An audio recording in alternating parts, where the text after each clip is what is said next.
aux têtes les frères et sœurs africains. Et nous allons dire bravo, comme d'habitude, à Assimi Goïta. Oui, disons bravo à Assimi Goïta, qui est un don divin, il faut le dire, pour le Mali. Non seulement, mais également pour l'Afrique.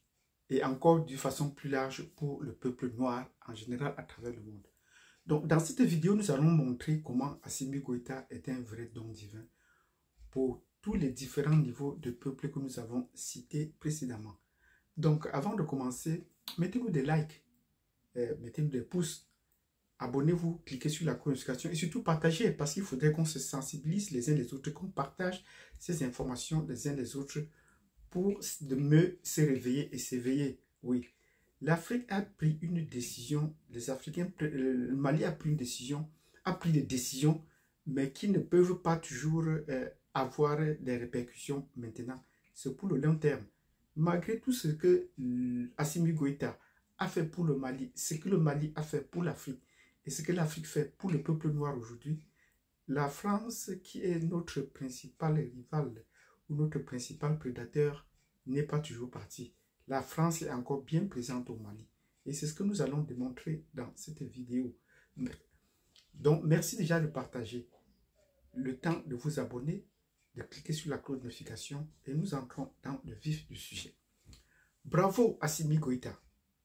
Bravo Assimi Goïta, à qui nous avons déjà dit plusieurs fois bravo pour des décisions qu'il a déjà prises. Et il monte en puissance et prend des décisions qui va impacter la vie des peuples noirs en général, des Africains et encore plus particulièrement du Mali. Nous l'avons dit précédemment, nous voyons Assimi Goïta chasser la MINUSMA du Mali. C'était inévitable. Quand nous avons commencé, nous avons prédit cela, puisque en limitant les zones d'action de la MINUSMA, la mission des Nations Unies pour le Mali, il forçait normalement ces gens à partir. Mais malgré, en disant cela, ils ont toujours tenté de faire la résistance. Les Allemands ont fait la résistance. Les Polonais ont voulu faire la résistance, expliquer leurs raisons pourquoi ils sont là, pourquoi ils n'étaient pas invités. Mais ça n'a pas tenu. Même ayant dit aux Français, partez, même si les Français, le côté de l'armée a plié bagage, mais les Français restent encore présents. Les Français ne sont pas partis. Et les Français ne partiront pas aussitôt. Parce qu'après avoir mené une guerre psychologique comme nous sommes en train de le faire, après avoir éduqué la population, et le tweet de Macron tout récemment le montrait déjà, parce qu'on a mis dans la tête des gens, on a mis dans la tête du peuple, on a retourné le peuple contre la France. C'est la narration de la Russie, et nous leur disons bravo. Si vous trouvez que c'est la Russie qui parle à notre place, qui parle déjà français à notre place, c'est bien. Mais vous voyez, la France est en train de reculer, mais elle n'a pas encore abdiqué. Et le tweet de Macron est en train de le prouver à suffisance. Comment faire pour renverser les deux régimes qu'il y a au Mali et au Burkina pour l'instant? Voilà. Donc, ne parlons pas le cas de la Guinée. La Guinée va en droite ligne de ce que la France avait prévu. Ils font ce qu'ils doivent faire. C'est pour ça qu'ils n'ont pas de reproches. Donc, il faudrait que le peuple guinéen nous réveille son président qui est en train de dormir. Il est en train de bénéficier de se gaver du pouvoir et oublie que le peuple est en train de l'attendre sur des principaux chantiers qu'on a commencé. Donc, Assimi Goïta est un don divin pour le Mali. Oui. Et le jour où il a rencontré son Premier ministre, et le Premier ministre lui me l'a dit, c'est le jour où le destin du peuple malien a basculé. Parce qu'il y avait un homme avec une vision et il y avait un autre homme, un militaire avec une vision à la tête du pays et un diplomate et un intellectuel qui avait les moyens, la volonté et les moyens de pouvoir exécuter le plan de la libération du Mali pour entrer vers le combat de la souveraineté. Oui, et ça ne devait pas seulement se faire sur le plan militaire, ça devait d'abord se faire, comme les Européens l'ont fait, ça devait d'abord se faire sur le plan psychologique, sur le plan mental. Et ils ont attaqué les vrais piliers qu'il fallait. Ils ont attaqué les vrais, notamment avec la France. Et cela n'a pas été suffisant. Et ils continuent de le faire. On a convoqué les Maliens, le ministre des Affaires étrangères malien, à qui nous sommes bravo, a déposé une plainte au Conseil de sécurité pour que les Français viennent se justifier sur les actions qu'ils commettent. Ils n'ont pas répondu jusqu'à présent. Nous attendions cela. La France fuit. La France veut discuter avec un militaire, mais il y a des ministres capables de faire la discussion avec lui.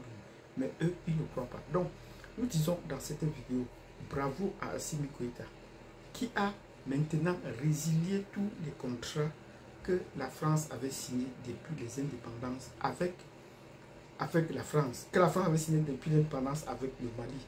Et à partir de là, ça va ouvrir les yeux aux autres peuples africains, oui, pour voir les contenus de ces accords que la France ne respecte jamais.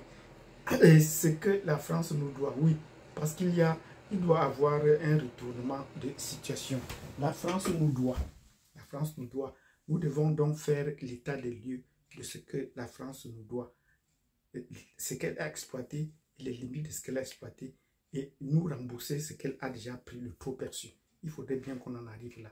Donc, dans une prochaine vidéo, on va aller en détail sur la rupture de ces accords, les points qui nous intéressent, les points focaux qui nous intéressent. Nous allons en parler et éclairer les autres peuples.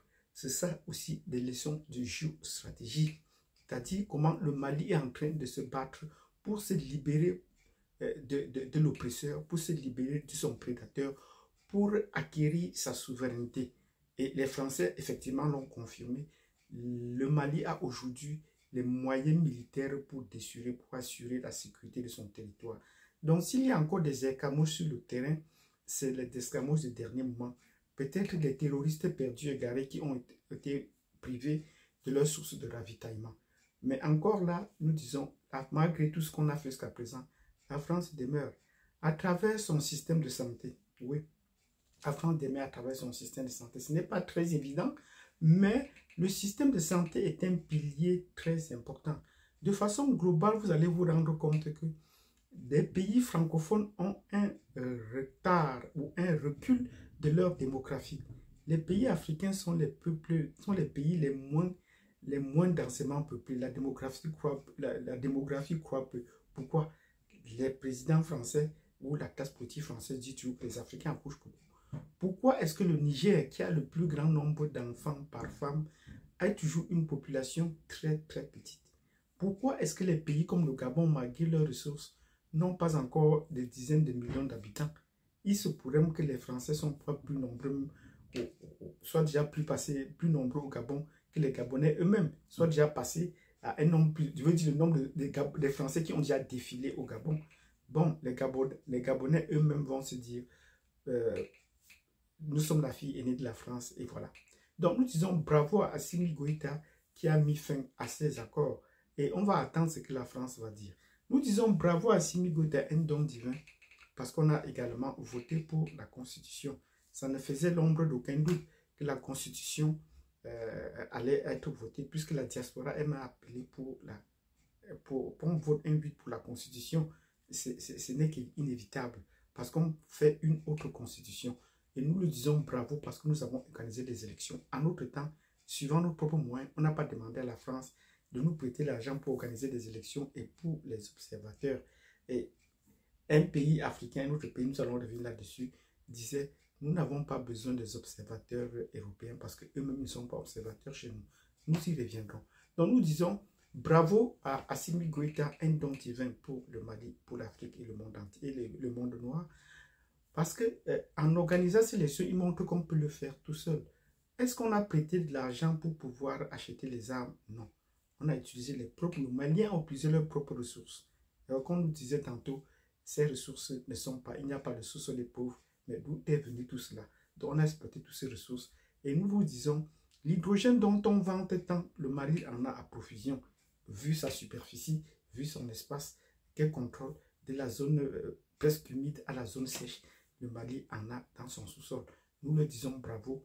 Exploiter ces richesses pour le bien du peuple. C'est vrai que le peuple ne court pas encore pour le niveau économique qui est en train de croître et de s'élever parce que les sanctions ont donné une très bonne réplique.